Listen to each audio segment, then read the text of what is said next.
Good touch અને bed touch.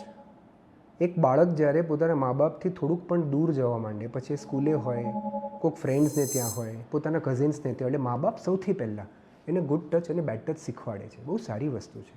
ના શીખવાડ્યું હોય તો શીખવાડવાનું ચાલુ કરવું જોઈએ. પણ શું તમે ઇમોશનલ બેડ ટચ વિશે સમજો છો?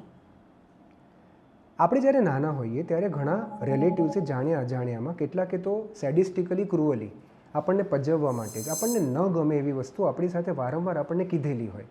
આપણા લુક્સ ઉપર કોક ટીખળે કરવી, આપણા ભણતર ઉપર, આપણા ઇન્ટેલિજન્સ ઉપર, અલગ અલગ રીતે આપણને કમ્પેર કરવા અને ઇમોશનલી એટલું બધું ઇરિટેટ કરે આપણને. આ બધી વસ્તુઓ તમારા મગજ ઉપર બહુ ઊંડી છાપ છોડી શકે છે.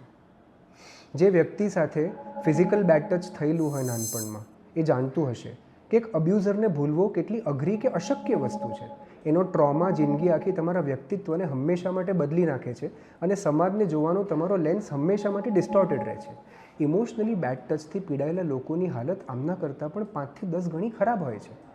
પણ આપણે ઇમોશનલ બેડ ટચ ન સમજવાને કારણે આપણા જ બાળકો, જેમને ઇમોશનલી બીજા લોકોએ અબ્યુઝ કરેલા હોય છે, એમને મિસહેન્ડલ કરેલા હોય છે, એમને રિસ્પેક્ટ આપવાનું પરાણે કહીએ છીએ, એમના પ્રસંગો ઉપર એમને ઘરે જવાનું કહીએ છીએ, એમને પગે લાગી એમને ગમે એ રીતે મોટા દેખાડવાની કોશિશ કરીએ છીએ, અને વર્સ્ટ કમ વર્સ્ટ જ્યારે આ લોકો બીમાર પડે મોટી ઉંમરે, ત્યારે આપણા એ જ મોટા થયેલા બાળકોને આખી આખી રાત જાગી હોસ્પિટલમાં એમની સેવાનું પણ કહીએ છીએ.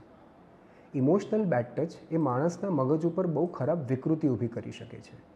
તમારા ફેમિલીમાં આજે પણ તમારા બાળકો સાથે આ રીતનું કોઈક વર્તન કરતું હોય તો એને એકનોલેજ કરી એને ઇમોશનલ બેડ ટચ તરીકે સમજાવો અને આ વ્યક્તિની નજીક વધારે ના જાય. અને જો તમે મોટા થઈ ચૂક્યા હો અને આ લોકો તમારી આસપાસ હોય તો એક બાઉન્ડ્રીઝ બનાવી અને ઇમોશનલ ડિસ્ટન્સ રાખી તમારી ઇમોશનલ હેલ્થને જરાય ડિસ્ટર્બ ન થવા દેતા એની કોશિશ કરજો.